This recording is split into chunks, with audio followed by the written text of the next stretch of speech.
Hello नमस्कार दोस्तों, आप सभी कैसे हो। आई होप आप सभी लोग अच्छे हो। तो दोस्तों, आज की वीडियो ये क्लास 10th के लिए बहुत ही महत्वपूर्ण होने वाली है।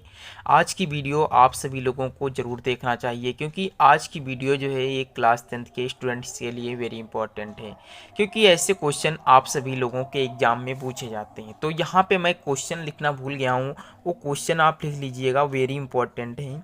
तो क्वेश्चन क्या है, क्वेश्चन में पूछेगा कि निम्न सारणी, आप लिख लीजिएगा, निम्न सारणी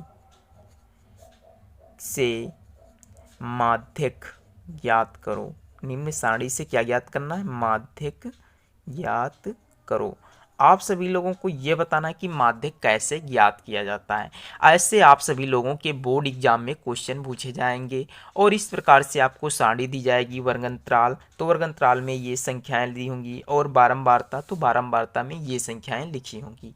आप सभी लोगों को यहाँ पे ये दिया होगा, ऐसे दिया होगा, आपको यहाँ पे लिखना होगा हल, और हल लिखने के बाद में आपको ऐसी सारणी बनानी होगी जिसमें 3 कॉलम बनाने होंगे। एक में वर्गंतराल होगा, और दूसरे में बारंबारता, और तीसरी में संचयी बारंबारता। दोस्तों, आप सभी लोगों को ये पूरी वीडियो देखना है, और आप सभी लोगों के लिए समझ में आएगा। आपको चाहे मैथ आती हो या नहीं, आप लोग वीडियो देखिएगा, आप लोगों को समझ में आएगा, क्योंकि मैंने इतनी ही बहुत ही बेसिक से समझाया है। ठीक दोस्तों, तो आप लोग टेंशन मत लीजिएगा, आप लोग लिखिएगा, समझिए। अब दिखते हैं कैसे हल किया जाता है। तो यहाँ लिखेंगे हल, और यहाँ लिखेंगे वर्गंतराल, और ये रहेगी हमारी बारंबारता, और एक रहेगी संचयी बारंबारता। ध्यान रखिएगा, जब कभी भी माध्यक पूछा जाए तो उसमें हम संचयी बारंबारता जरूर बनाते हैं, ये आप लोग अपने दिमाग में सेट कर लीजिएगा। अब देखिए, वर्गंतराल में जो ये संख्याएं दी हैं उसके नीचे यहाँ लिख लेंगे, और बारंबारता में जो ये संख्याएं दी गई हैं इसके नीचे लिख लेते हैं। तो 3 है, फिर हमारा 10 है, और फिर हमारी 20 है, और फिर 13 है, और फिर कितना दिया हुआ है, 4 दिया हुआ है। तो दोस्तों, अब हमारी ऊपर वाली सारणी कहानी खत्म हो चुकी है, अब बची है ये सारणी। तो अब आप सभी को सबसे पहले क्या पता होना चाहिए, आइए हम दिखाते हैं नीचे थोड़ा सा। अब आप लोगों को यहाँ पे लिखना है क्या, ध्यान से समझिएगा, हमें निकालना होगा माध्यक। क्या निकालना होगा, माध्यक। तो माध्यक का सूत्र क्या होता है, आप लोग ध्यान से समझिएगा। माध्यक का सूत्र होता है एल प्लस कोष्टक में n/2 माइनस का सी एफ, अपान में कितना रहता है, एफ। और ये दोस्तों कोष्टक जो है पूरा बड़ा थोड़ा सा बनता है, मल्टीप्लाई में होता है एच। ध्यान रखिएगा, यानी हमारा सूत्र जो है ये माध्यक का सूत्र है L+n/2 minus C F upon F, और इंटू में एच। तो आप लोग ये सूत्र जरूर नोट कर लीजिएगा। अब यहाँ से हम बताएंगे आपको सी एफ क्या होता है, एफ क्या होता है, n/2 क्या होता है, एच क्या होता है, ये सब कैसे निकलता है आप लोग समझिएगा। तो सबसे पहले आप सभी को बनानी आनी चाहिए संचयी बारंबारता। देखिए, संचयी बारंबारता को हम सी एफ से दर्शाते हैं, यहाँ लिख लीजिएगा। बारंबारता को स्मॉल एफ से दर्शाते हैं, ये भी आप लिख सकते हो। ठीक दोस्तों, तो समझिए संचयी बारंबारता कैसे बनाते हैं, ध्यान से देखिएगा। इस संख्या को हम ज्यों का त्यों लिख लेंगे। अब 3 में इस 10 को जोड़ेंगे, क्या करेंगे, इसे 10 को ऐड करेंगे। आप ध्यान से समझिए, 10 और 3 कितना हो गया, 13 हो गया। अब इस 13 में इस 20 को ऐड करेंगे तो कितना हो जाएगा, 20 और 13 33, यानी 33। 33 में इस 13 को जोड़ेंगे तो 33 और 3 कितना होता है, 36, और 10 46, और 46 में जब 4 को जोड़ेंगे तो 46 और 4 मेरा कितना हो जाएगा, 50 हो जाएगा। ध्यान रखिएगा।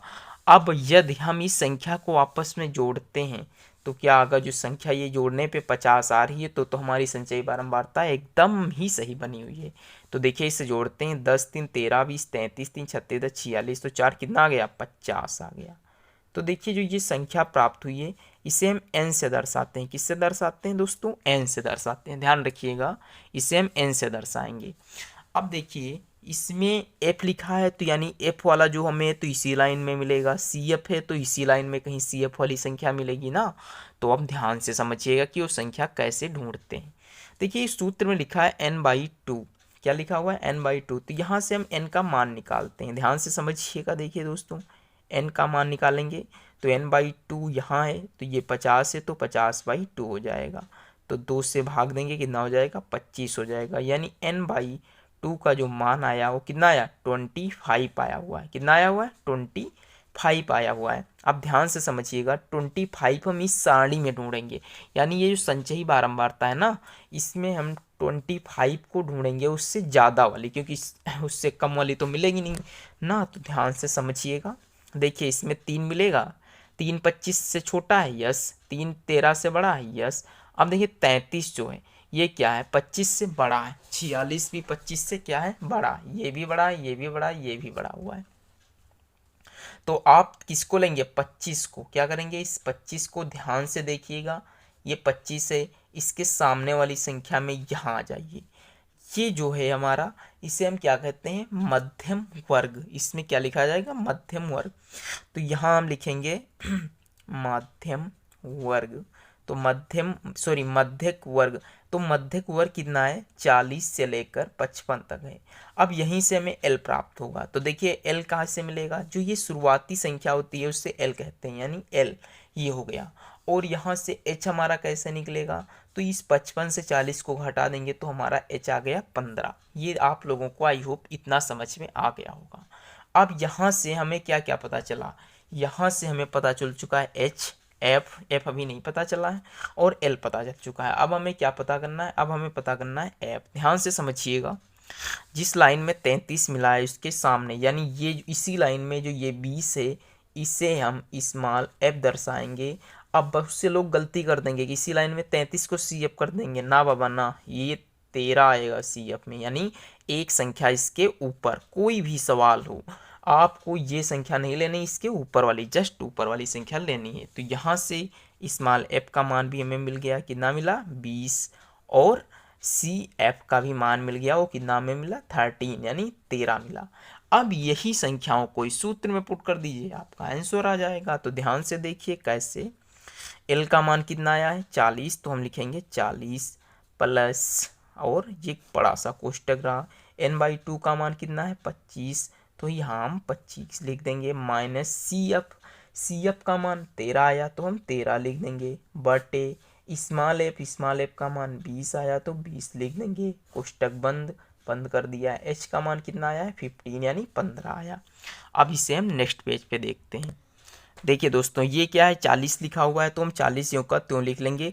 और सबसे पहले इस कोष्टक को हल किया जाता है ना, तो ये 25 माइनस 13, यानी 25 से 13 जब घटाएंगे तो कितना आएगा, 12 आएगा, और बटे में कितना रहेगा, 20 रहेगा, मल्टीप्लाई में कितना है, 15 है।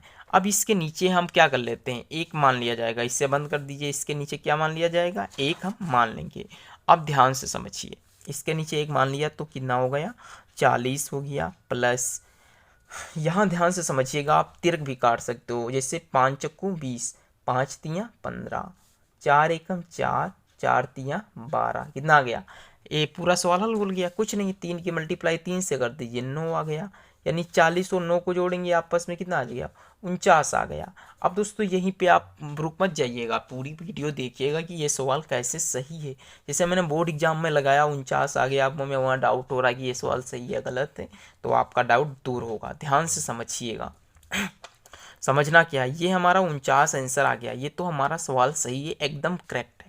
अब हमें समझाना क्या है, समझाना ये है कि ये सवाल हम कैसे पता करेंगे। ध्यान से समझिए, हमारा जो वर्गंतराल था यानी मध्यक वर्ग था वो 40 से लेकर 55 है, यानी कितना है, 40 से लेकर के कितना है, 55 है दोस्तों।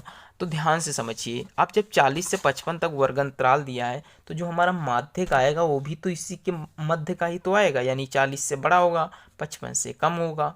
तो ध्यान से समझिए, जो हमारा आंसर आया है 49 आया हुआ है। तो ये देखिए 49 जो है इसके बीच में फिट बैठ रहा है एकदम, यानी ये 40 से बड़ा भी है, 55 से छोटा भी है। तो इस तरीके से जो हमारा सवाल है वो एकदम सही है। तो आई होप दोस्तों आज सभी लोगों को ये वीडियो अच्छी लगी हो, तो प्लीज़ दोस्तों वीडियो शेयर करिए एक बार। मिलते हैं नेक्स्ट वीडियो पे, तब तक के लिए जय हिंद, जय भारत।